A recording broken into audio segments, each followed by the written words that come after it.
Review of Retire Before Mom and Dad by Rob Berger. Rob Berger is the founder of Dough Roller and a deputy editor at Forbes.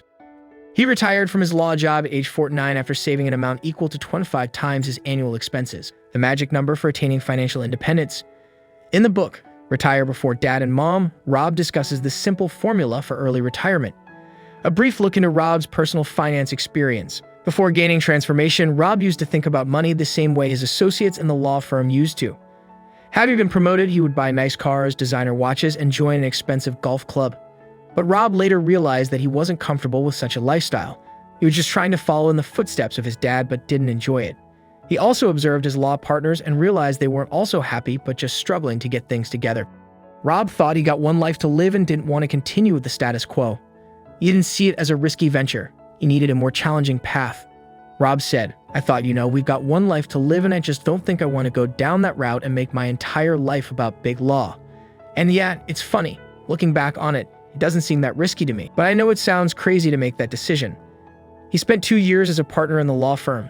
He then quit and decided to take a 6-figure pay cut. His career shift created an improvement in his personal finance life. He decided to initiate a change. He quit the country club, sold his designer watches, and started a new journey in his financial life. Then, Rob and his wife were highly indebted. They owed car loans, student loans, mortgages, and a HELOC. In 2005, when Rob quit his law job, he wrote himself a note with a resolution to be debt-free in 7 years. The resolution was the beginning of Rob's path to financial independence.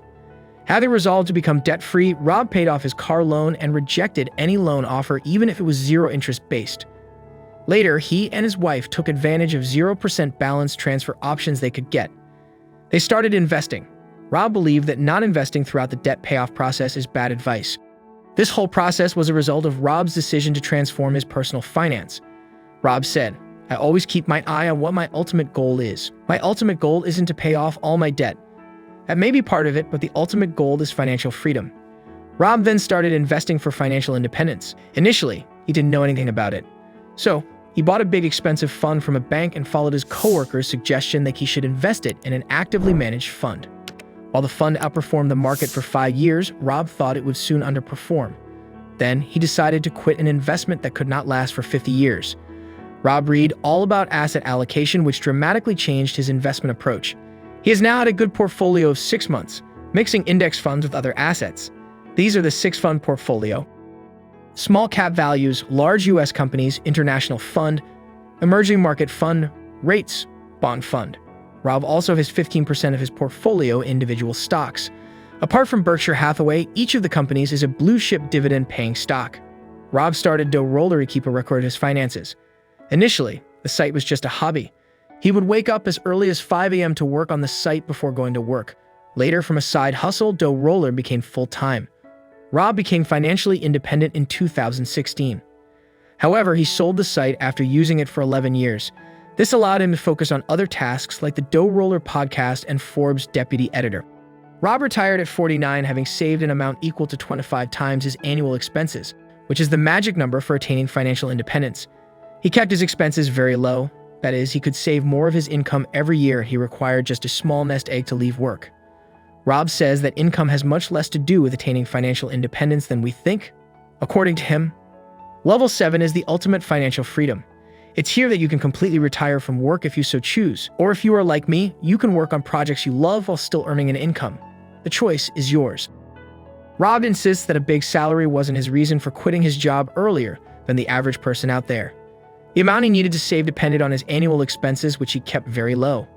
We are conditioned to define financial success based on a fat paycheck, yet financial freedom hinges on how much you spend, not how much you make. Rob maintains that raising your income accelerates wealth building. He adds that if your expenses remain the same, more income will surely improve your savings and enable you to retire early. These are Rob's 7 levels to attaining financial freedom. Level 1, 1 month of expenses saved. Level 2, 3 months of expenses saved.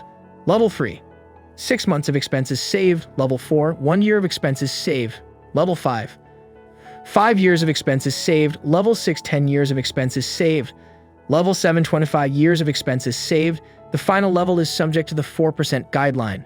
The 4% guideline says when we invest an amount equal to 25 times what we spend in a given year, we will be able to indefinitely withdraw 4% of that nest egg each year thereafter. assuming we earn the average rate of return on our investments.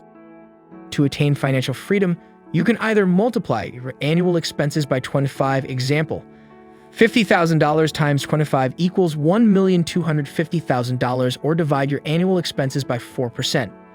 For example, $50,000 divided by 0.04 equals $1,250,000. The 7 levels are the same whether you are a teacher making $40,000 a year or LeBron James making $50 million. Berger writes, "How long it takes you to reach each level depends entirely on what percentage of your income you spend and save, not how much you make. A teacher saving 10% of her income will reach level 7 in the same number of years as it would take LeBron James if he saved 10% of his salary." Now, using Rob's example, if James and the teacher both had expenses totaling $30,000 a year, the basketball star would reach financial freedom much sooner, but that's an unlikely scenario. Rob states that that's not to say that income is irrelevant, but financial freedom is first and foremost about our expenses, not our income.